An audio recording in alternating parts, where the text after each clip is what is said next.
네, 안녕하십니까 시청자 여러분. 준썰 시즌2 오늘은 예비역 강원사님을 좀 모셨습니다. 반갑습니다. 네.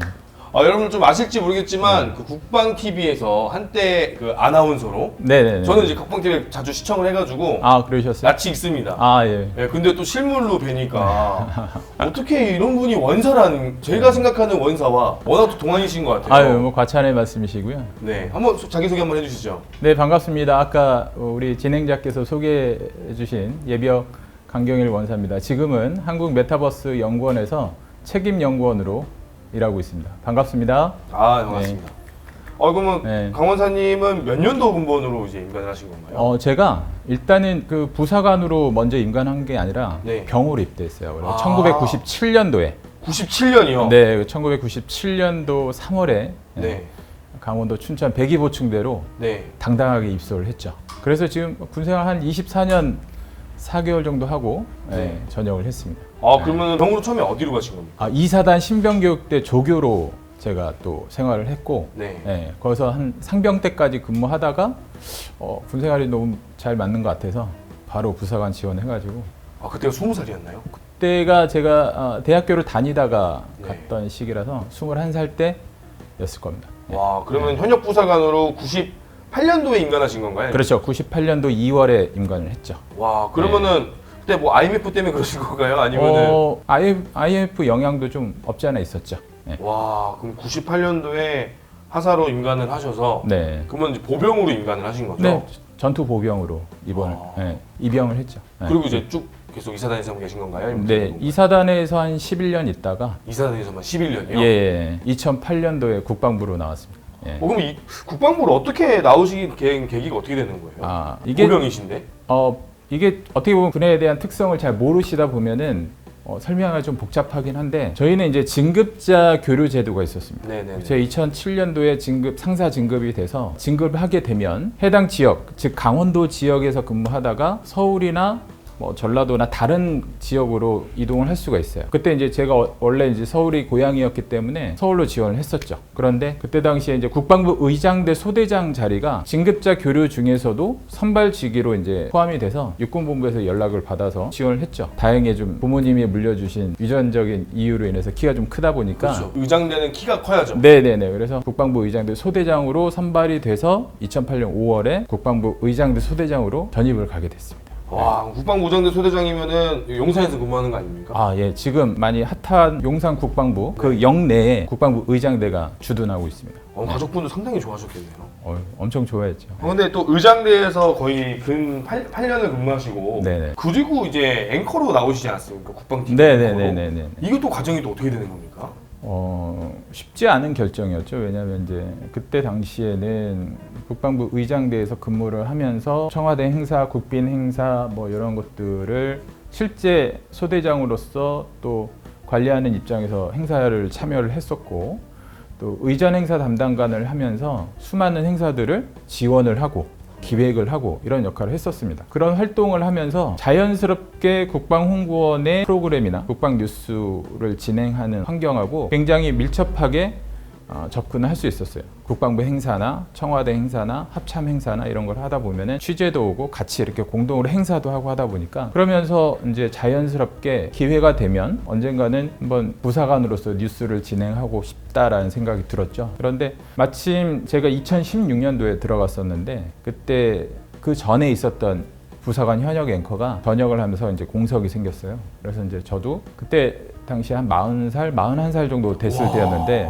마지막으로 한번 지원을 했었죠. 그때가 40살이셨다고요? 네. 상당히 동안이시네요. 군생활을 열심히 하긴 했는데 아무래도 이제 자기 관리나 이런 거에 좀 신경을 많이 쓰는 편이었어요. 서울에 있어가지고 자외선을 덜 받은 거 아닙니까? 뭐 그런 것도 있는데 야전에 있는 우리 원사님들은 거의 뭐 저희 아버지보다도 연세가 많아 보이시는 분들이 많은데 근데 제 외모를 보면 또 이렇게 생각할 수 있는데 양구에서 11년 동안 생활하면서 제가 진짜 시멘트로 작업도 하고 그렇죠. 창고도 짓고 그렇죠. 산에 가서 진지공사도 하고 만능이죠. 나름 뭐 산전 수전 공중전까지 다 마치고 제가 서울에 입성을 했습니다. 근데 40살에 이 국방부 앵커를 도전한다는 게 네네. 사실 제가 알기로는 앵커 자리가 장교 자리, 부사관 자리 이렇게 티오가 있는 걸로 알고 있습니다. 네네네. 인원이 이렇게 분배가 돼서. 네네네. 근데 그 지원할 때 이제 한창 후배들이 또 젊고 그렇죠. 또 유능한 후배들이 막 치고 올라올 수 있는데 예. 그 40살이라는 거에 도전하는 것도 어려웠을 것 같고 어려웠죠. 거기 합격하는 것도 되게 어려우셨을 것 같은데 쉽지 않았죠. 어떻게 그렇게 또 되신 건지 한번 얘기해 줄 수 있는지. 2016년도 1월에 이제 뉴스 앵커, 현역 앵커 선발 면접을 봤는데 네. 면접 절차는 두 차례로 이제 진행을 됩니다. 첫 번째는 기사 작성을 하고요. 그 다음에 이제 카메라 테스트와 면접, 심층 면접이 이제 진행이 되는데 일단은 아까 말씀하신 것처럼 한 명을 뽑는데 9명이 지원을 했고요. 그 중에서 제가 제일 고령자이자 쉽게 말하면 짬밥도 제일 많은 그런 시기여서 저보다 젊고 아주 싱싱하고 파릇파릇한 우리 후배 부사관들이 굉장히 많이 있었어요. 그래서 저도 이게 좀 될까? 막 이런 걱정도 했는데 일단 뭐 도전하는 게 중요한 거니까. 그래서 기사 작성하고 카메라 테스트하고 그다음에 이제 면접을 통해서 이제 합격을 하긴 했는데 그때 당시에 이제 심사위원들도 좀 그런 부분을 좀 우려를 했어요. 아무래도 나이도 있고 계급도 상사고 그리고 어떻게 보면은 뉴스 취재도 하지만 기자 활동도 해야 되거든요. 기자를 활동을 하려면 전후반 각지를 돌아다니면서 섭외나 협조나 이런 것들을 하다 보면은 어떻게 보면 의뢰 입장에서 활동을 해야 되는데 군 생활도 할 만큼 했고 계급도 그런데 혹시 할 수 있겠느냐 이런 우려의 어떤 질문을 하셨죠. 그런데 저는 어떻게 대답을 했냐면 제 군 생활 자체가 부사관 생활을 하면서 항상 낮은 위치에서 군 생활을 했었고 그 전에 이제 담당을 했을 때 의전 행사 담당을 했을 때도 국방부와 합참의 모든 행사를 지원을 해주고 항상 뭐 서비스 정신으로 이렇게 임무를 했었기 때문에 그 부분에 대해서는 걱정하지 않으셔도 된다. 뭐 이런 식으로 좀 답변을 했던 것 같아요. 그러면서도 나름 이제 되게 압박 면접 비슷하게 이렇게 여러 가지 질문을 해 주셨는데 어떻게 보면 좀 좋게 봐주신 덕분에 제가 선발이 돼서 현역 앵커를 할 수 있었습니다. 그럼 이제 국방 앵커가 되기 위한 조건 중에 네. 아까 기사 작성하고 면접 본다고 하셨잖아요. 네네네. 그럼 만약에 지원하고 싶은 친구도 있다고 하면 어떤 걸 또 개인적으로 준비하면 좋을까요? 준비하는 부분에서 잠깐 좀 팁을 드리자면은 일단은 글쓰기 능력이라는 게 하루아침에 얻어지는 게 아니더라고요. 그렇죠. 네.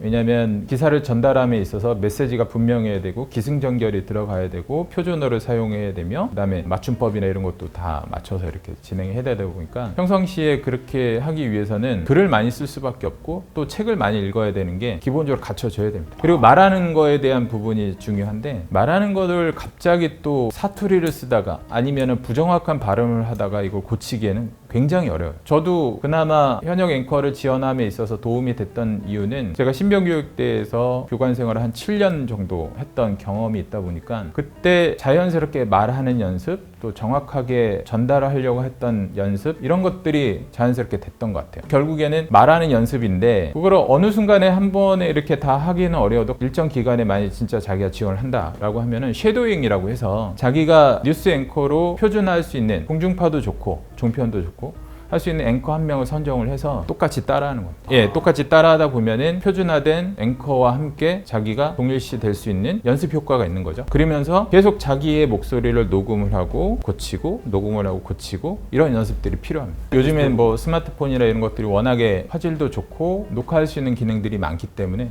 이렇게 자연스럽게 세워놓고 뉴스 진행하듯이 연습을 하다 보면은 자연스러워지거든요. 근데 막상 카메라 테스트 하게 될 경우에는 긴장을 해서 자기 실력을 100% 발휘 못하는 친구들도 많이 있어요. 그래서 카메라가 익숙해져라. 다시 한번 정리하면 카메라에 익숙해지고 뉴스 앵커를 하기 위해서는 연습을 할 수 있는 한 명을 선정해서 섀도잉을 해라. 글쓰기에 대해서는 당장의 어떤 그 수많은 노력을 할 수는 없는 상황이라고 하면은 뉴스 기사를 따라서 적어본다든가 그리고 국방 뉴스에 관련된 정보들을 좀 같이 서치해서 자료 조사를 해본다든가 뭐 이런 노력들이 필요하겠죠. 좀 준비하시는 분들이 도움이 됐으면 좋겠습니다. 네네. 지금 잠깐 1부에서 국방 홍보원에 대해서 얘기를 한번 해봤는데 네. 이어지는 2부에서는 네. 강원사님 또 전역하게 된 계기와 원사까지 가셨는데 아직 한창 남으셨는데 좀 네. 전역을 하시지 않습니까? 아, 예. 그거에 대한 이야기를 좀 다뤄보도록 하겠습니다. 알겠습니다. 감사합니다.